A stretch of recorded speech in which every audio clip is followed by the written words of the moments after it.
Hi friends! Thanks for tuning in. If you like this video, please give it a like, comment below, and take a moment to subscribe to our channel. Welcome to Wabigoon, a small town along Highway 17-inch Northwestern Ontario. This quiet community sits on the north shore of Wabigoon Lake, surrounded by forests, rock outcrops, and the calm beauty of Northern Ontario's lakes and rivers.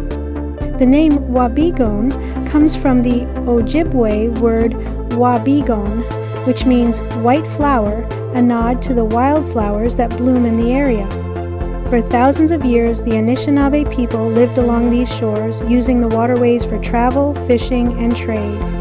Wabigoon grew as a railway and farming community in the early 1900s when settlers arrived, drawn by the promise of land and opportunity. Thank you very much. The nearby lake is a popular spot for fishing and boating, offering quiet waters and plenty of wildlife. The town offers a perfect stop along the Trans-Canada Highway.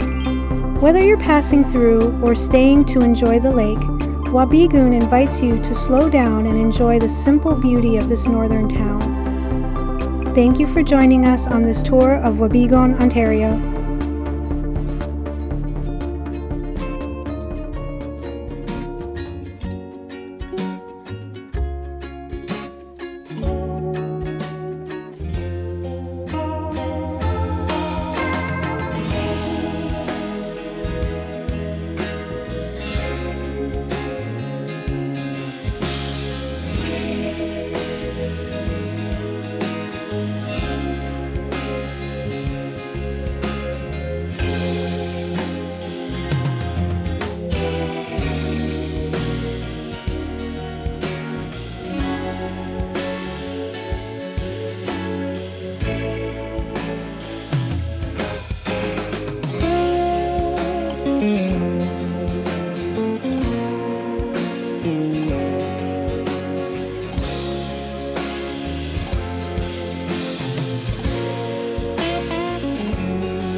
Thanks for watching!